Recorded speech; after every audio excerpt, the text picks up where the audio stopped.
temperatura, en cuanto a las generalidades de la temperatura, tenemos que la temperatura es el grado de calentamiento del aire debido a la radiación solar. Y se suele medir en grados. Cuando se dan datos de temperatura, se suelen dar datos de media de un día, mes o año.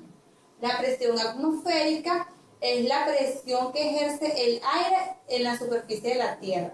La presión media anual es de 1.013 milibares. Más de eso se considera una alta presión y menos de eso se considera una baja presión. En cuanto a los isotermas son las líneas imaginarias que sirven para representar la temperatura en los mapas. Tenemos la condensación, significa que el vapor del agua pasa a un estado líquido, generando así las nubes, hasta que debido a un aumento en tamaño y peso caen en forma de lluvias. Por otra parte, tenemos lo que serían las unidades de dispersión. Actualmente existen 3 escalas de temperatura: el Celsius, Kelvin y Fahrenheit. El Celsius es la medida de temperatura más utilizada a nivel mundial y se representa con el símbolo de grado. Este se define escogiendo el punto de congelación del agua y el punto de congelación de ebullición del agua a 100 grados centígrados. Ambas medidas tomadas en una atmósfera de presión y dividiendo la escala en 100 partes iguales, en donde cada una corresponde a un grado.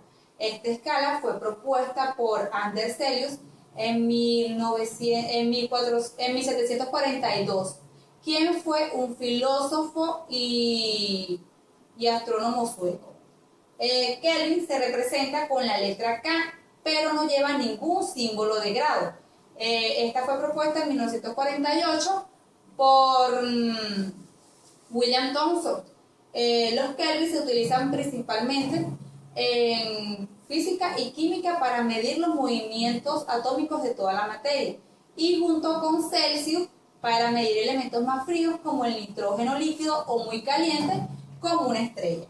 Y tenemos los grados Fahrenheit. Los grados Fahrenheit son los que se toman las divisiones entre los puntos de congelación y evaporación de disoluciones de cloruro.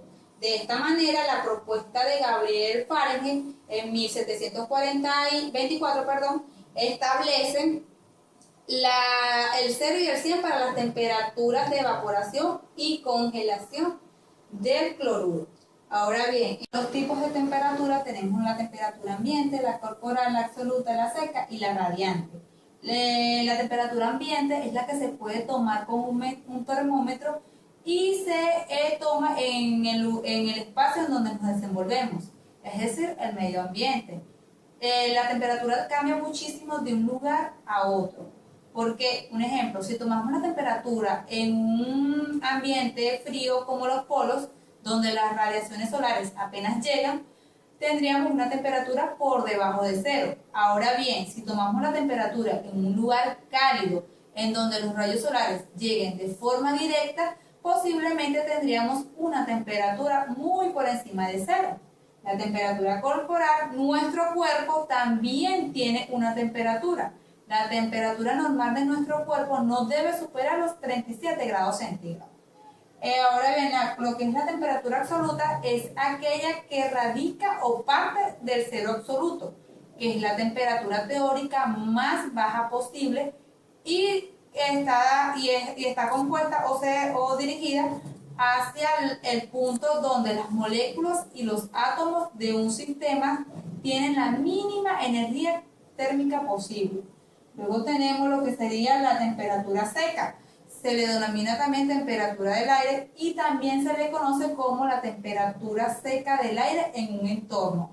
Esta preside de la radiación calorífica que se encuentra en el medio ambiente y de la humedad relativa de los movimientos del aire.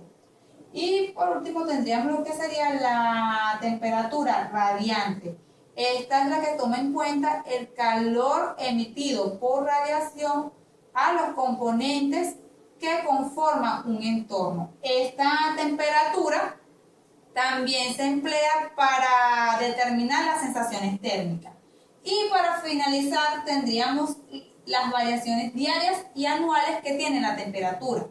Durante el día las temperaturas cambian de valores altos a valores bajos por efecto de la rotación de la Tierra.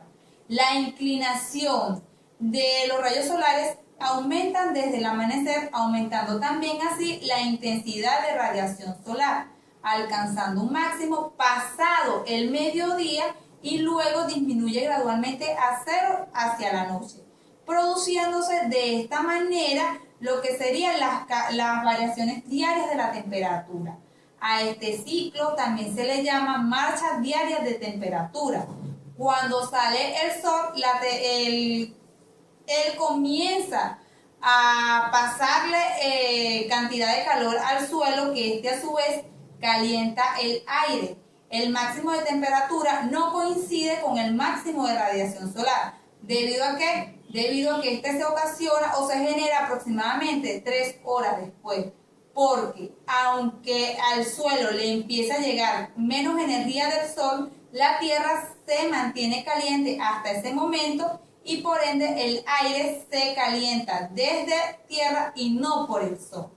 Y en cuanto a lo que serían las variaciones anuales, la Tierra gira o circula alrededor del Sol con su órbita una vez al año.